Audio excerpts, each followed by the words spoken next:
30 segundos de fuego lo mataron 25 años después. Un comercial de refresco encendió la cadena que nadie vio. El hombre que reinventó cómo se mueve el cuerpo humano no podía ejecutar el moonwalk. Sus propias canciones se le borraban de la memoria.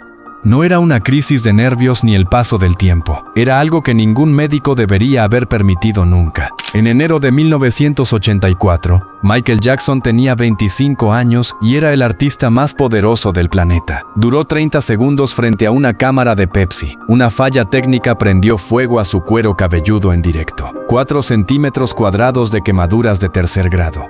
Los médicos del hospital le recetaron opioides para el dolor de las quemaduras. Era 1984 y nadie hablaba de adicción. 10 años después, necesitaba analgésicos más fuertes para funcionar en escena. 20 años después, el cuerpo ya no respondía a nada conocido. Lo que lo lanzó a la cima también abrió la primera grieta. Y esa grieta creció sin que nadie en su equipo lo detuviera. Thriller vendió 66 millones de copias. Sigue siendo el álbum más vendido de la historia de la música grabada. Pero el dinero que generó no era suyo. Managers, promotoras y deudas consumieron cada dólar antes de que llegara a su cuenta. Cuando murió en 2009, Michael Jackson tenía 500 millones de dólares en deuda, en efectivo disponible, menos de 700,000 dólares.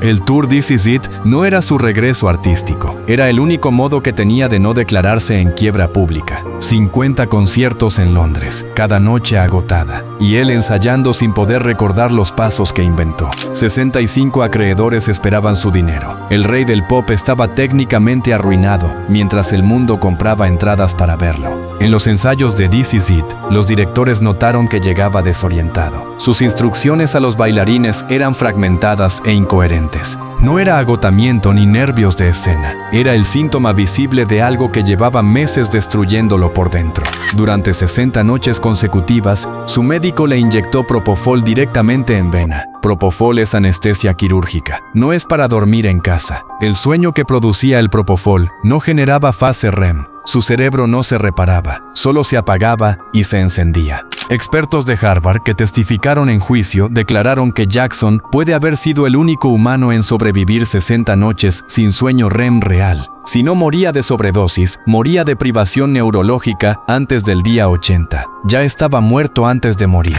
Escuchaba voces. Hablaba solo en los pasillos de su mansión. No podía recordar las letras de Billie Jean ni de Beat It. Su última frase documentada antes de perder la conciencia fue esta: "Tengo que dormir, doctor. Tengo estos ensayos. Debo estar listo para Londres". Su médico lo dejó solo un momento para ir al baño. Cuando volvió, Michael Jackson ya no tenía pulso.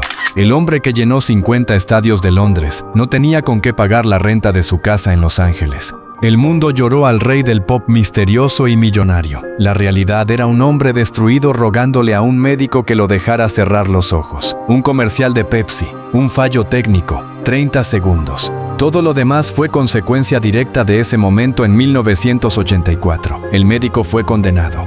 La promotora cobró el seguro. Los acreedores negociaron su catálogo. Nadie devolvió nada. El culpable fue el médico que lo sedaba, la industria que lo exprimió desde niño, o el sistema que nunca lo protegió de nadie. Comenta, porque hay más de una respuesta, y todas duelen igual.